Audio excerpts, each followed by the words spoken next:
Hi guys. आज इस section में हम बात करने वाले हैं जावा के फीचर्स के बारे में। ठीक है, हमने पहले भी डिस्कस किया डेटा टाइप्स क्या है और वेरिएबल्स क्या है ना, कंपाइलर क्या है, इंटरप्रेटर क्या है, और भी कई सारी वीडियोस है। आपको इस वीडियो के डिस्क्रिप्शन में आपको कंप्लीट प्लेलिस्ट का लिंक मिल जाएगा। ठीक है, तो थोड़ा सा हम बात कर लेते हैं कि जावा का है ना फीचर्स क्या है, ये कैसे दूसरी लैंग्वेज से डिफरेंट है। करेक्ट, ठीक है। तो जैसे इसमें हम बात करेंगे फीचर्स ऑफ जावा। ठीक है। अच्छा, सबसे पहला फीचर क्या है? हम्म, सबसे पहला फीचर इसमें हम देखते हैं। देखो, जावा लैंग्वेज किसने बनाया था? सन माइक्रो सिस्टम, करेक्ट है ना। तो सन माइक्रो सिस्टम है ना, according to Sun Micro System है ना, Java is simple language. Java is simple simple language. Yes, Sun Micro System बोलता है कि जावा सिंपल लैंग्वेज है। अच्छा, इसका रीज़न क्या है ना, जावा सिंपल लैंग्वेज क्यों बोलता है? इसके पॉइंट्स कुछ कुछ हैं। सन माइक्रो सिस्टम कहता है, जो अपना सिंप्लिसिटी होने का जो रीज़न बताता है, कि इसके जो सिंटैक्स हैं वो सिंपल है ना, इजी टू अंडरस्टैंड है। क्यों? क्योंकि इसके जो सिंटैक्स ना हमने सी एंड सी प्लस प्लस से लिया है। ठीक है, हमने सी एंड सी प्लस प्लस से लिया है। तो कहीं ना कहीं अगर जो कैंडिडेट सी या सी प्लस प्लस जानता है तो उसको थोड़ा सा एडवांटेज मिलेगा, है ना, ये जावा सीखने में। करेक्ट, ये पहली बात हो गई, है ना। जैसे सिंपल सिंटैक्स, ठीक है ना, ये सिंपल सिंटैक्स हो गया। रीज़न उन्होंने बता दिया, क्योंकि इसका syntax C and C plus plus से मिलता जुलता है, तो थोड़ा सा आसानी होगा सीखने में। और दूसरा, इन्होंने जावा में ऐसी कुछ कॉम्प्लिकेटेड चीज़ें हैं जो यहाँ पे हटा दिया। जैसे explicit pointer, C and C plus plus में क्या पॉइंटर्स है ना, यहाँ पे उन्होंने कंसेप्ट को डाला ही नहीं है ना। अगर मैं थोड़ा लिख दूँ यहाँ पे, रिमूव पॉइंटर्स, ठीक है। और क्या आप बोल सकते हो, है ना, ऑपरेटर ओवरलोडिंग। देखिए, अगर आपको नहीं पता ऑपरेटर ओवरलोडिंग, है ना, तो कोई टेंशन वाली बात नहीं है। जब हम ऊप्स अपना सीखेंगे तो वहाँ पे हम ये पढ़ेंगे, सीखेंगे। ठीक है, उन्होंने पॉइंटर्स को रिमूव कर दिया, तो इसलिए बोलते हैं कि ये कॉम्प्लेक्सिटी कुछ थी उसमें और जिसको हमने जावा में हटा दिया, इसलिए ये easy to understand, easy to learn, ये चीज़ें।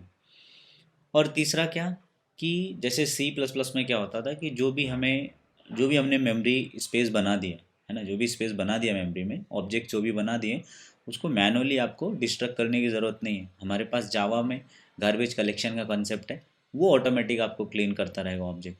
ठीक है,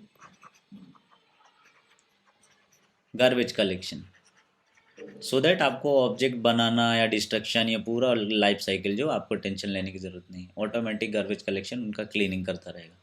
इसकी वजह से ये बोलते हैं कि जावा सिंपल लैंग्वेज है। अच्छा, दूसरा फीचर्स क्या है ना, दूसरा है, जाहिर सी बात है, सबसे बड़ा तो ऊप्स लैंग्वेज है। अच्छा, ऊप्स लैंग्वेज क्या है ना, कि भाई ये, है ना, ऑब्जेक्ट देखो, ऊप्स का मीनिंग है ऑब्जेक्ट ओरिएंटेड प्रोग्रामिंग स्ट्रक्चर। ठीक है, या सिस्टम बोल लो। तो ये एक टेक्निक है, कोडिंग करने का एक स्टाइल है ना, जो किस बेस पे काम करता है? ऑब्जेक्ट्स, है ना। ऑब्जेक्ट्स इन द सेंस कि जो भी रियल टाइम एंटिटी है ना, इसका अगर हिंदी में बोलूँ, है ना, इसको क्या बोलते हैं? चीज़,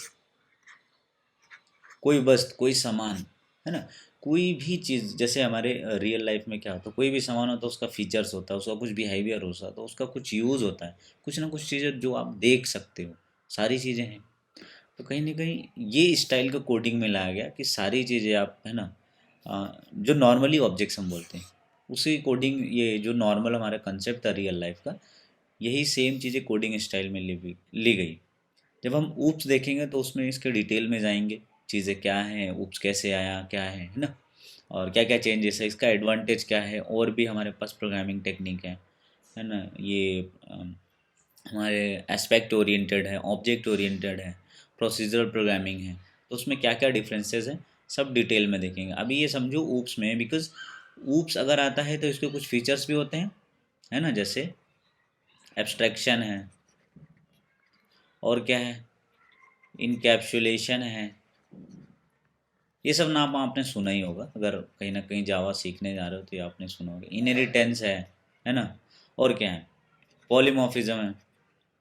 ऐसे जो भी ऊप्स के कंसेप्ट है उनको ये फॉलो करता है ये लैंग्वेज। और इसका एडवांटेज क्या होता है, सिक्योरिटी, इसमें सिक्योरिटी है, और इसमें आपको क्या मिल जाएगा, है ना, रीयूज़ कर सकते हो, रीयूज़ ऑफ सेम कोड। आप एक कोड आपने लिख दिया, उसको बार बार लिखना ना पड़े, कहीं ज़रूरत पड़े आप सेम कोड रीयूज़ कर सकते हो, है ना, ये इस चीज़ का फ़ायदा है। ऊप्स के और भी बेनिफिट्स हैं, आगे डिटेल में देखेंगे। वो अभी आप फीचर्स जानिए कि जावा सिंपल लैंग्वेज है बिकॉज उसके सिंटेक्स सिंपल है, सी प्लस प्लस से लिए गए हैं। उन्होंने कुछ कॉम्प्लेक्स चीज़ें थी सी प्लस प्लस में, यहाँ जावा में उन्होंने हटा दिया था, है ना। और थर्ड वो फीचर्स क्या बोलते हैं, है ना, प्लेटफॉर्म इंडिपेंडेंट, प्लेटफॉर्म इंडिपेंडेंट। अच्छा, ये थर्ड फीचर क्या कहलाता है भाई, है ना, ये प्लेटफॉर्म इंडिपेंडेंट मीन्स क्या, ठीक है।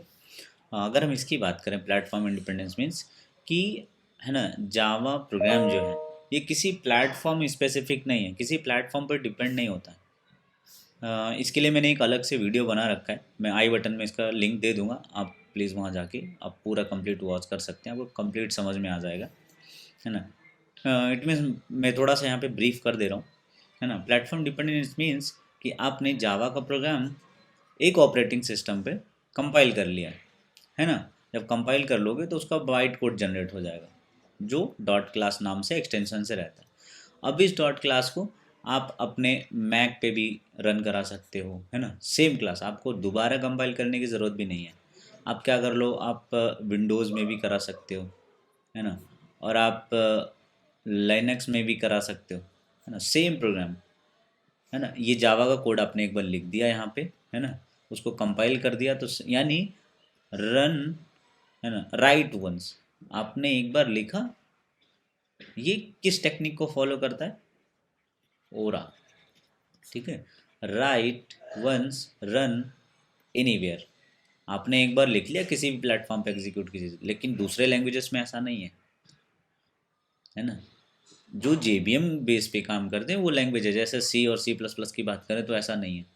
आप मान लो आपने सी का प्रोग्राम यहाँ पे लिख दिया, सी या सी प्लस प्लस का, ठीक है, आपने इसको कंपाइल कर दिया, तो एक OBJ फाइल बनती है एक्चुअली, है ना, जिसे मशीन कोड बोलते हैं।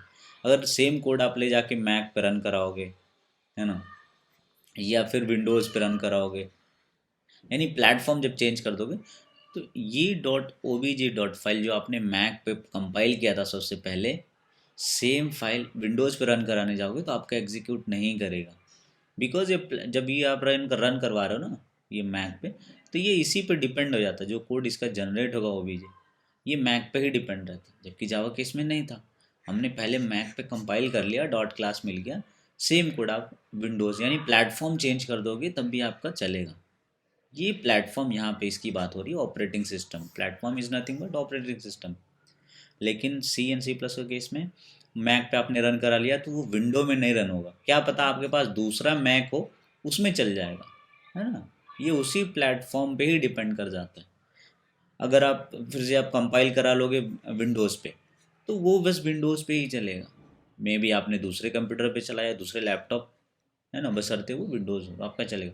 लेकिन आपने जैसे प्लेटफॉर्म चेंज करना नहीं चलेगा, फिर आपको फिर से कंपाइल करना पड़ेगा इस प्लेटफॉर्म के अकॉर्डिंग, फिर ऐसे ही कंपाइल करना पड़ेगा। तो ये फ़र्क है, और ये बहुत बड़ा एडवांटेज है जावा का, है ना। इसके लिए मैंने एक पूरा डिटेल वीडियो बना रखा है, आप आई बटन में क्लिक करके देख सकते हैं। अच्छा, फोर्थ फीचर्स हम क्या देख सकते हैं इसमें, है ना। फोर्थ क्या कहता है हमारा कि भाई जावा सिक्योर लैंग्वेज है।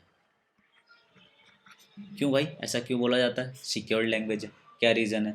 सबसे पहले यही आता है कि भाई, है ना, हर कोई बोलता है कि इसमें पॉइंटर नहीं है, भाई पॉइंटर नहीं है तो इससे सिक्योरिटी से क्या लेना देना। यस, पॉइंटर्स क्या करता है, आपके मेमोरी लोकेशन पे पहुंच जाता है ना। आपने सी एंड सी प्लस में देखा होगा, पॉइंटर्स लिखते हैं तो जहाँ पे आपका डेटा है उस लोकेशन को पॉइंट करता है ये। लेकिन जावा में इन्होंने हटा दिया, सबसे पहले तो यही है ना। ये इन्होंने जब यहाँ से रिमूव किया तो एक सिक्योरिटी कंसर्न है। भाई मैंने कुछ डेटा रखा है, आप मेमोरी के है ना जहाँ मैंने स्टोर किया उस एड्रेस पे पहुँच जाओगे, फिर तो मेरा डेटा कहीं ना कहीं उतना सिक्योर नहीं रह गया। तो इन्होंने पॉइंटर्स को हटा दिया। और दूसरा क्या है, ये है जो इनका है ना, जो भी कोड एग्जीक्यूट होता है, मान लो ये पूरा जावा का कोड है आपका, है ना, ये जावा कोड जो भी एग्जीक्यूट होता है एक इन्वायरमेंट के अंदर एग्जीक्यूट होता है। ये जावा का कोड आपका एग्जीक्यूट हो रहा है, जो भी कुछ आप जावा के अंदर करते हो, बाहर बाहर एक लेयर होता है ना, ये जो लेयर है, तो ये एक लेयरिंग बोल सकते हो कि एक ऊपर से लेयर चढ़ा हुआ उसके अंदर ही, यानी एक रन टाइम इन्वायरमेंट होता है ये। रन टाइम इन्वायरमेंट, एक रन टाइम इन्वायरमेंट बाहर बाहर हो तो उसी के अंदर ही जावा कोड एग्जीक्यूट होता है। जबकि आपका सी एंड सी प्लस प्लस नहीं है ऐसा कुछ, हाँ ऐसा वर्चुअल जैसा कुछ होता नहीं है, लेकिन इसमें ऐसा एक वर्चुअल लेयर होता है। ठीक है, उस लेयर को क्या बोलते हैं हम, जेवीएम। जेवीएम या फिर रन टाइम इन्वायरमेंट। ठीक है, अगर आप जेवीएम बोलते हो तो आपका कंप्लीट आ जाता रन टाइम इन्वायरमेंट, प्लस इनका हेल्प करने के लिए कुछ कुछ क्लासेस जो हम कोड लिखते हैं, क्लासेस है, इंटरफेस है, तो कंप्लीट करा के आपका है ना वो बन जाता है एक जावा डेवलपमेंट किट जिसे हम बोल सकते हैं। एक तो हो गया पॉइंटर इन्होंने हटा दिया, दूसरा क्या, ये लेयर एक वर्चुअल लेयर हो गया है ना, एक जो वर्चुअल बॉक्स बोल लो आप, है ना, कि एक बाउंड्री है उसके अंदर ही चलता है, ये वर्चुअल मशीन है उसके अंदर चलता है, तो ये भी एक सिक्योरिटी हो गया।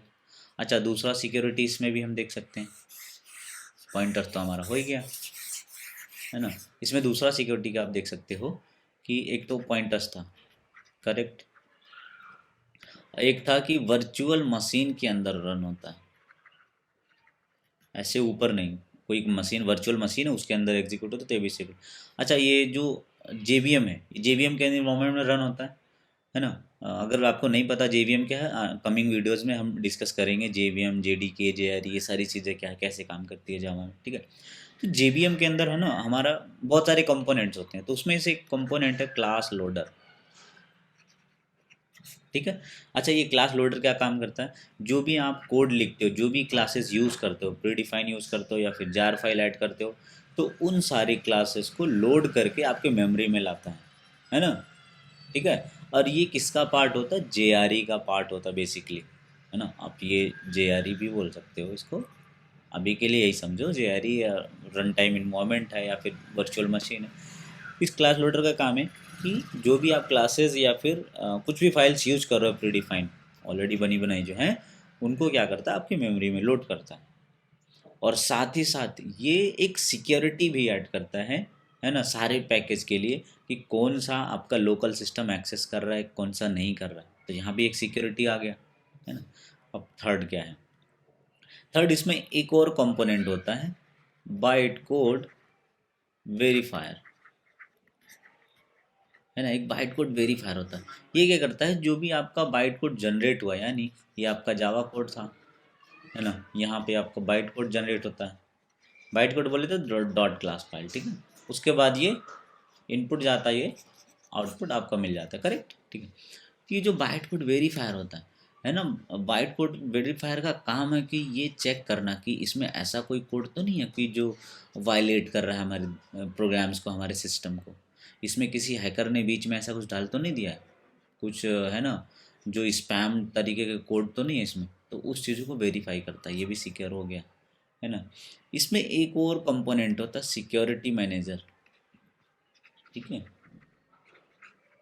सिक्योरिटी मैनेजर क्या करता है ना, ये डिटरमाइन करता है कि कौन सा रिसोर्स कौन सा क्लास यूज कर रहा है, कौन सी क्लासेस कौन सा रिसोर्स यूज कर रहा है लोकल डिस्क में से। ठीक है, तो ये उनको मैनेज करता है। ओवरऑल पॉइंटर हटा दिया, ये सिक्योरिटी कंसर्न था, और एक वर्चुअल मशीन के अंदर जावा कोड रन होता है, इसलिए जाहिर सी बात एक सिक्योरिटी हो गया। और वर्चुअल मशीन ये जेआरई के एक दो पार्ट्स हैं, जैसे byte code verifier, security manager, तो ये सब मिल के नज़र रखे रहते हैं, तो ये it is a part of security, है ना। एक सिक्योर लैंग्वेज हो गया। अच्छा, आपने ये भी देखा होगा, फिफ्थ देखते हैं हम, फिफ्थ हमारा क्या है ना, इसको हम इरेज कर लेते हैं, ठीक है, पूरा ही कर देता हूँ मैं। अच्छा, फिफ्थ हमारा फीचर्स क्या हो गया, रोबस्ट लैंग्वेज। अच्छा, रोबस्ट लैंग्वेज की मीन्स, रोबस्ट का वैसे क्या होता है, स्ट्रांग, ठीक है, इसकी इंग्लिश होती है स्ट्रांग, भी आप लिख सकते हो। अब स्ट्रांग मतलब मजबूत, अब ऐसा तो थोड़ा सा हुआ है, ये टेक्निकल क्या होता है, रोबोट, ठीक है, रोबस्ट।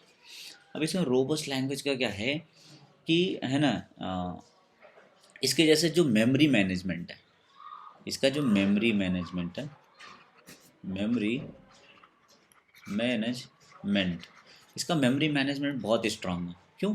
क्योंकि एक तो जेवीएम के कवरेज में होके काम करता है, और सबसे मेन चीज़, सबसे बिग एडवांटेज, ये गार्बेज कलेक्शन होता है इसके पास।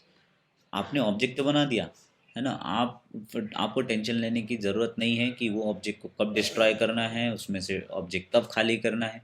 ऑटोमेटिक गार्बेज कलेक्शन उसमें देखेगा, ज़रूरत नहीं रहेगा तो ऑटोमेटिक क्लीनिंग करता रहेगा। तो ये बहुत स्ट्रांग फीचर है एक तरीके से, है ना, रोबस्टनेस को ये दिखाता है, मेमोरी मैनेजमेंट।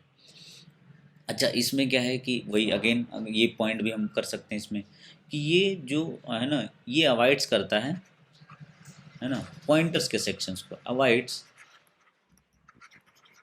पॉइंटर्स कंसेप्ट, है ना। जब पॉइंटर्स को ये अवॉइड्स करता है, तो कहीं ना कहीं ये भी एक स्ट्रांग चीज़ है कि भाई कहीं से कुछ लूप होल नहीं दिख रहा, कहीं से कोई वल्नरेबिलिटी नहीं दिख रहा, ठीक है। और वही फिर से, और ये गार्बेज कलेक्शन को सपोर्ट करता है, इसके पास गार्बेज कलेक्शन होता है, तो इसलिए मेमोरी डिस्ट्रक्शन का कोई दिक्कत नहीं है, आप ये कर सकते हो। मेमोरी मैनेजमेंट बहुत अच्छा है, इवन थ्रेडिंग के केस में, एक्सेप्शनल हैंडलिंग के केस में, जो भी आप पूरा कंप्लीट जावा की बात कर रहे हैं, मेमोरी मैनेजमेंट बहुत अच्छा है जावा का। और गार्बेज कलेक्शन स्पेशली है ही, जो भी मेमोरी आपको यूज़ नहीं है वो ऑटोमेटिक हटा देता है, मेमोरी को फ्री करते रहता है, ताकि आप है ना बाकी की चीज़ें कर पाओ। पॉइंटर्स को ये अवॉइड करता है, ताकि वो सिक्योरिटी आपका ब्रेक ना हो, है ना। इसमें ये टाइप चेकिंग मैकेनिज्म है ना, तो जैसे ये एक्सेप्शन को हैंडल कर सकते हैं, ये सारी चीज़ें, कुछ आपको है ना प्रॉब्लम आ रही है कोड में, उसको एक्सेप्शनल केस लिख के आप हैंडल कर लो, तो सब आपके पास यहाँ पे स्ट्रांग है। तो बहुत सारे इसमें कंसिडर आप कर सकते हो पॉइंट्स, है ना। अब 6 पॉइंट क्या है, अच्छा 6 पॉइंट्स ये भी आता है कि हाई परफॉर्मेंस, है ना, ये भी लोग बोलते हैं हाई परफॉर्मेंस। अच्छा, ये हाई परफॉर्मेंस के अंदर क्या आता है ना, बस वही समझ लो कि जावा is faster than many more traditional languages. जैसे अगर हम बात करें, देखिए लैंग्वेज दो तरीके की होती है, कंपाइल, ठीक है, और हम इन टर्म्स ऑफ परफॉर्मेंस की बात कर रहे हैं। परफॉर्मेंस अगर आपको जज करना तो कैसे भाई, स्पीड और स्लो, है ना, यही देखोगे। तो जो लैंग्वेज को कैटेगराइज है ना, एक तो हो गया कंपाइल, इंटरप्रेटेड, ठीक है। जैसे इंटरप्रेटेड लैंग्वेज कौन सा हो गया आपका, पाइथन, है ना। कंपाइल्ड लैंग्वेज कौन सा हो गया, सी, सी प्लस प्लस, जावा, ये सारी चीज़ें। पाइथन आपका इंटरप्रेटेड लैंग्वेज। पाइथन बहुत स्लो है एज़ कम्पेयर टू जावा। तो यही एक है ना, हाई परफॉर्मेंस का मतलब यही है कि ये जो बाकी लैंग्वेजेस हैं, ऐसा नहीं है कि पाइथन बहुत ट्रेडिशनल लैंग्वेज, ऐसा नहीं। इवन पाइथन है ना, पाइथन का मार्केट देख ही रहे हैं आप लोग, है ना? लेकिन ये बहुत स्लो लैंग्वेज है। अगर आपको स्केलेबिलिटी हाई एंड का चाहिए, आपको है ना स्केल करना है, तो और बहुत हैवी ट्रैफिक आ रहा है, तो पाइथन इज़ नॉट सुटेबल, है ना। आपको जावा में जाना चाहिए फिर। I mean Java API use करोगे तो it can handles all the things, but Python can't able to handle, ठीक है। इसमें क्या है ना, देखिए इसमें जावा भी आता है, बिकॉज कंपाइलर प्लस इंटरप्रेटर दोनों यूज़ होता है जावा में, ठीक है। तो ये क्रॉस प्लेटफॉर्म जैसा काम करता है, यानी इसके भी कुछ कुछ फीचर्स का ये फ़ायदा उठाता है जावा, और कंपाइलेशन के भी फीचर्स का फ़ायदा उठाता है जावा, ठीक है। तो ऐसे हमारे लैंग्वेजेस हैं, उनके कंपेयर में फास्ट होता है, जस्ट ये है। और भी लैंग्वेजेस है ऐसे जो इंटरप्रेटेड लैंग्वेज है, आपका पाइथन हो गया, और भी सारी चीज़ें हैं। और इसमें compile language, C plus plus, Java, C, बहुत सारी लिस्ट तो कभी ख़त्म नहीं होगी, बहुत सारे प्रोग्रामिंग लैंग्वेज हमारे पास। अच्छा, सातवां फीचर्स आप क्या बोल सकते हो, ये पोर्टेबल है। पोर्टेबल मीन्स, है ना, जैसे अभी हमने देखा कि नॉर्मल हमने प्लेटफॉर्म इंडिपेंडेंट का जो फीचर्स देखा, सेम उसी से रिलेटेड है ना। जावा पोर्टेबल है, इट मीन्स कि एक प्लेटफॉर्म से आप दूसरे प्लेटफॉर्म पे स्विच कर सकते हो, है ना। आपका ये मैक हो गया, ये विंडोज़ हो गया, ये आपका लाइनक्स हो गया। आप एक प्लेटफॉर्म से दूसरे प्लेटफॉर्म पे कोड को एग्जीक्यूट करो, क्योंकि इसमें बाइट कोड जनरेट हो जाता है और वो है ना किसी भी प्लेटफॉर्म पर रन कर जाएगा without changing any source code. ठीक है। और दूसरी लैंग्वेज क्या है, उसमें ऐसा नहीं है पोर्टेबिलिटी, जैसे सी और सी प्लस प्लस की बात करें, उसमें पोर्टेबिलिटी नाम की चीज़ नहीं है। उसमें क्या, अगर आपने मैक पे एक बार लिख दिया है ना, तो ये विंडोज़ पे नहीं चलता है ना, ये नहीं चलेगा, ये C and C plus plus, but आपका जावा चल जाएगा, है ना। आपको ये विंडोज़ पे नहीं चला, ये मैक, हाँ ठीक है, आपने लैपटॉप वन पे करा लिया, फिर मे भी मैक दूसरा लैपटॉप उस पे चलेगा, इस पे नहीं चलता, ये पोर्टेबल नहीं होता। पोर्टेबल मीन्स आसानी से स्विच कर जाए एक प्लेटफॉर्म से दूसरे प्लेटफॉर्म, एक जगह से दूसरी जगह, विदाउट चेंजिंग मच मोर। ठीक है, तो ये पोर्टेबिलिटी। अच्छा, इसमें और फीचर्स आप ऐड कर सकते हो, है ना। ये हाई परफॉर्मेंस हम देख लिए, डिस्ट्रीब्यूटेड आप कर सकते हो। अच्छा, डिस्ट्रीब्यूटेड का मतलब है ना, आप देखिए इसमें, आप खुद थोड़ा सोचिए, है ना। डिस्ट्रीब्यूटेड मीन्स कि आप जावा लैंग्वेज का यूज करके एक डिस्ट्रीब्यूटेड सिस्टम बना सकते हो। इट मीन्स कि मान लो ये पूरा आपने सेंट्रलाइज बना दिया, इसके बहुत सारे कंपोनेंट और बहुत सारी कंपनी या फिर मॉड्यूल्स हैं, ऐसे लिंक करके आप यूज कर रहे हो, है ना। इस तरीके का आर्किटेक्चर भी बना सकते हो। जहाँ हम बात करते हैं ना, एपीआई की बात करते हैं, है ना। अब एग्जांपल के लिए फ्लिपकार्ट ले लीजिए, फ्लिपकार्ट ने क्या एक अपना सर्वर बना दिया, कोड बना दिया जो भी, ठीक है। बाकी इनके फ्लिपकार्ट्स के है ना कार्ट मॉड्यूल है और एड्रेस मॉड्यूल है, एम्प्लॉय मॉड्यूल है, बहुत सारे। तो उस तरीके का सिस्टम ये बना सकते हैं जावा यूज करके, बहुत अच्छा सपोर्ट देता है। ओवरऑल स्केलेबिलिटी से आप रिलेट कर सकते हो फ्रेंड्स इससे, ठीक है। इसका हम डिटेल देखेंगे जब हम एडवांस जावा पढ़ेंगे, उसमें डिस्ट्रीब्यूटेड सिस्टम है क्या, कैसे काम करता है, ठीक है। ये आई मीन इंटरनेट पे ये इसका प्रोग्राम का यूज़ करके आप सॉफ्टवेयर बना सकते हो। इंटरनेट पे क्या कोई चीज़ आप डिस्ट्रीब्यूट कर देते हो ना, ऐसा नहीं है कि हाँ एक स्पेसिफिक चीज़ की जगह है, आपने इंटरनेट पे डाल दिया, वो एक्सेसिबल है, कहीं से भी डिस्ट्रीब्यूट हो रहा है, तो उस तरीके का सिस्टम बना सकते हो आप। अच्छा, आप ये नावा क्या कर सकते हो इसमें, डायनेमिक, है ना, ये डायनेमिक लैंग्वेज है। अच्छा, इसका मतलब क्या भाई, डायनेमिक लैंग्वेज का मतलब, है ना,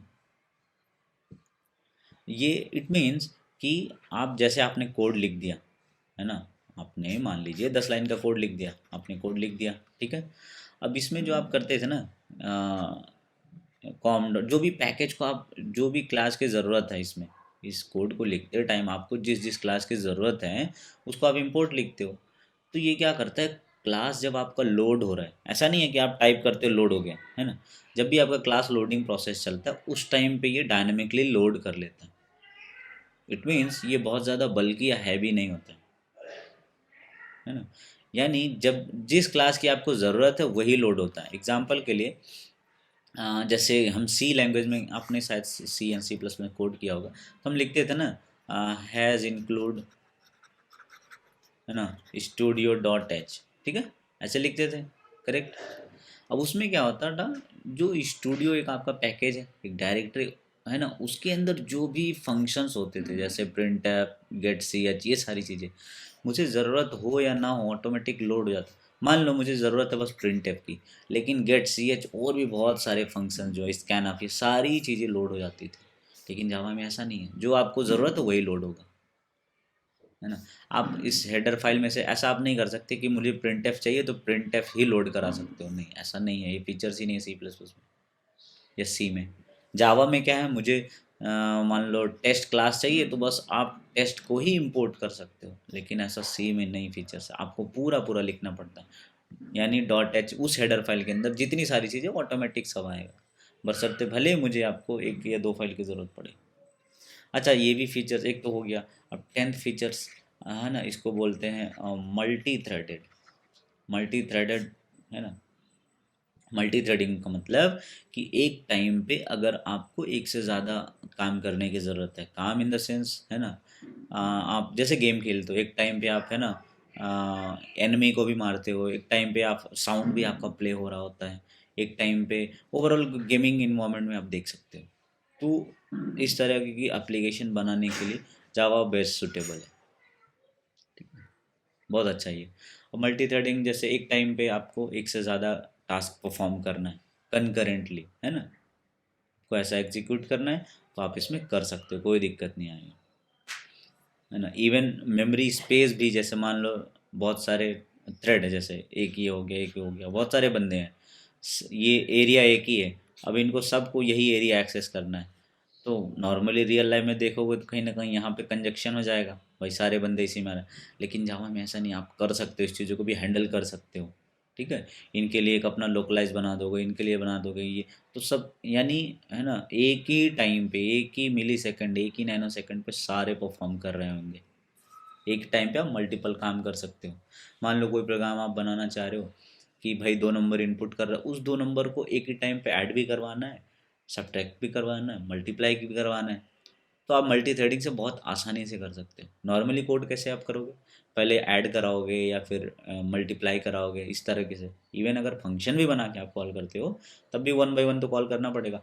लेकिन मल्टी थ्रेडिंग से आप क्या कर सकते हो, उधर आपका एडिशन एग्जीक्यूट हो रहा होगा, इधर सब्ट्रैक्शन भी एग्जीक्यूट हो रहा होगा। इस तरह की चीज़ें आप मल्टी थ्रेडिंग से कर सकते हो जावा से। ऐसे और भी बहुत सारे फीचर्स हैं, बट एटलीस्ट आपको 5-6 फीचर्स तो, है ना, माइंड में रहने चाहिए, ठीक है। और इस वीडियो में बस यहीं तक का, और बाकी मिलते हैं अगले सेक्शन में, ठीक है। और चैनल को सब्सक्राइब कीजिए, जो भी डाउट है कमेंट सेक्शन में पूछिए। मिलते हैं अगले सेक्शन में, तब तक के लिए बाय।